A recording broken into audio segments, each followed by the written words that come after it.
What is up, everybody? Welcome back to my channel, Mystic Watch, and today we got a brand new video. We're going to be doing a reroll guide for 7 Deadly Sins Grand Cross Global. So, the game officially comes out today. By the time this video goes up, it'll most likely be live, around the same ballpark. So this video is here to help you guys out as much as possible on getting started on your Grand Cross adventure. I made a couple videos that you should check out. 2 videos, really. My tier list video, where I break down the best characters in the game, which is also related to this video in itself. And then on top of that, I make a 7 helpful tips video. And that's just me going over things that you should know prior to going into the game. One of them, tip number 1, is rerolling, but I don't spend that much time on rerolling. I kind of just give you a brief explanation as to who to aim for and how the process works. But this video is going to be a little bit more in-depth and kind of really explain, the characters that you should go for, why you should do, etc.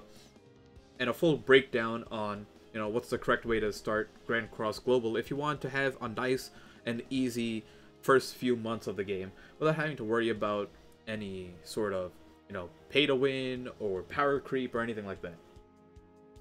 So let's just get started. Starting off, I have with me the Japanese version of the game. Now, when you start off the game, your in-game currency is your gems, right? You'll go through the tutorial, and in the tutorial, it will make you do a multi where you are guaranteed an SSR. In this game, SSRs are the highest rarity units. So one of the units in that multi-summon will be an SSR with the chance of multiple of them being SSRs. It's going to take about 20 minutes of you doing the tutorial to get to this point. Maybe less than that. Maybe 10 minutes, really. Once you get to that point where you do the tutorial summon, you have to do a few more missions until it lets you kind of freely navigate the world again. At that point, you should have about 30 more gems. Pretty much once it makes you pick your name, you should be able to close out of the app, open it up again, and then freely proceed with whatever you wanted to do. So, once you get to that point, you have already done 1 multi-summon. So you have done 11 summons, because it'll make you do it on this banner right here. Not the one that's about to pop up, but if this game decides to load, this one at the end. Oh, you're really going to make me flip all the way through. Here we go. So in this is going to be the banner that'll make you do the multi-summon on, and then this is also going to be the banner where you're going to do your additional multi-summon. The unit you want to aim for is going to be this Meliodas right here.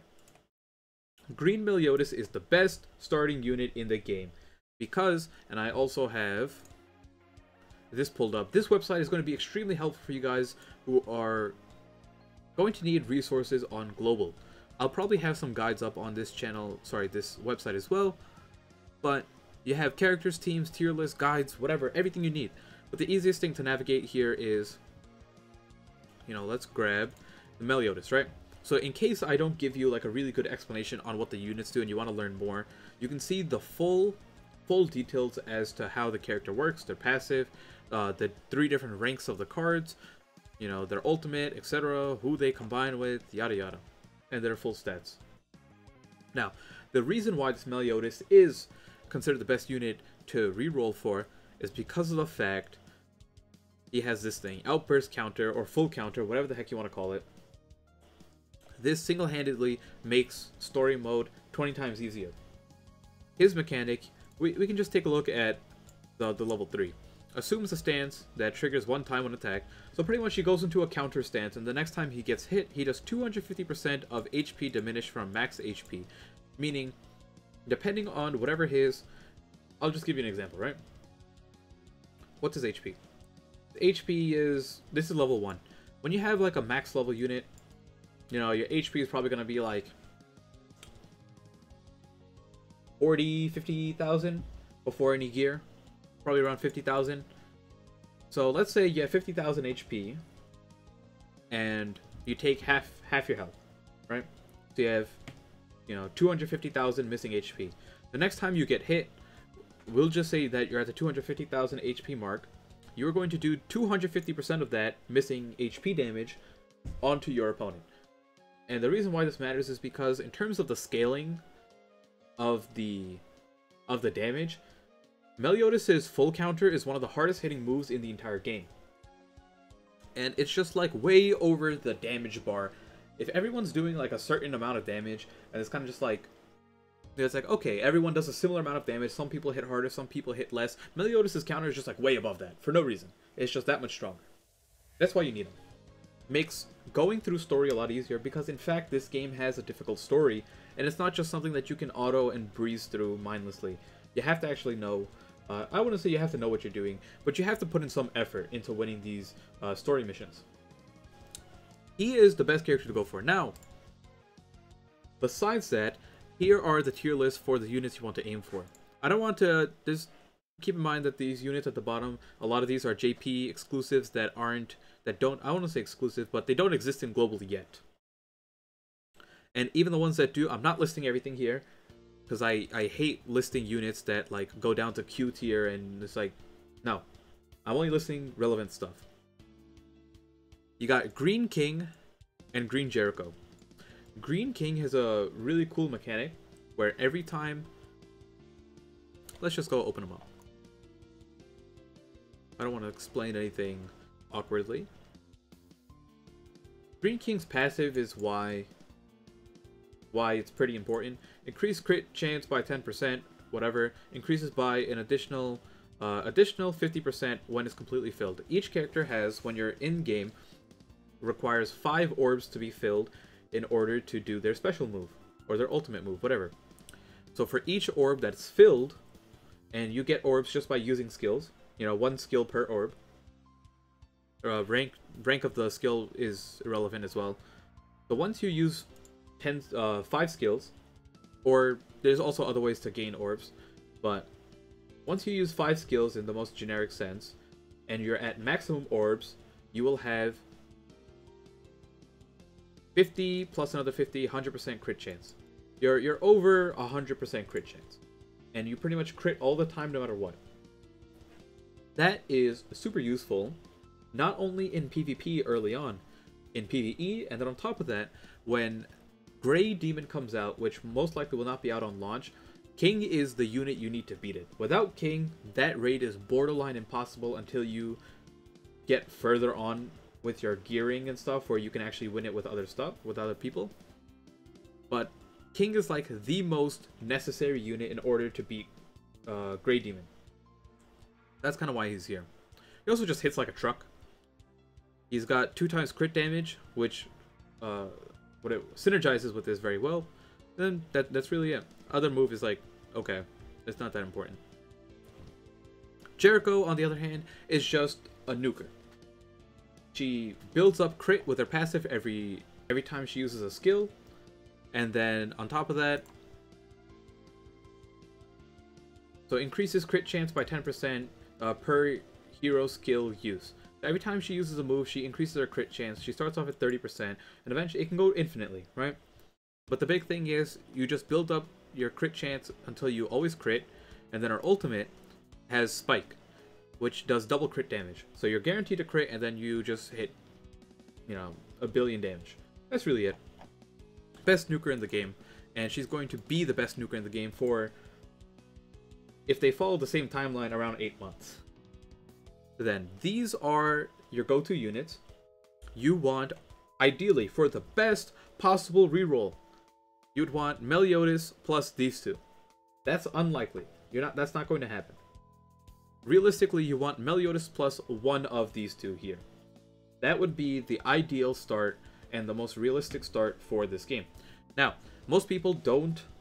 I don't want to say realistic. This is like a super good, hard to achieve, but if you get this, you're all on a great start for this game. The next category is units that are extremely helpful. Hauser is one of the best farmers in the game early on.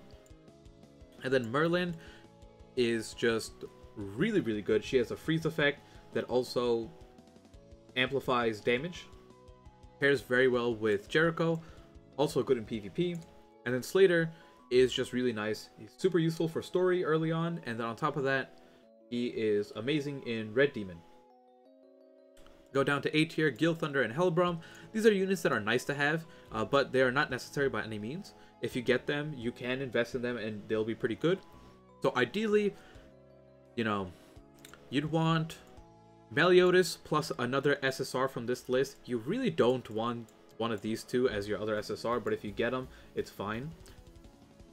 The best start would be like you get like one SSR, like you get the Meliodas plus, you know, an SSR from here, from the SS tier, and then a third SSR from either A or S.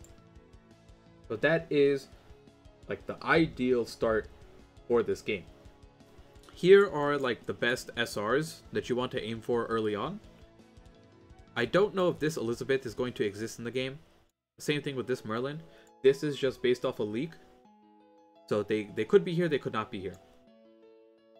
But besides that, Red Elizabeth and Green Guild Thunder are really good SRs that if you pick them up early, you should invest into them.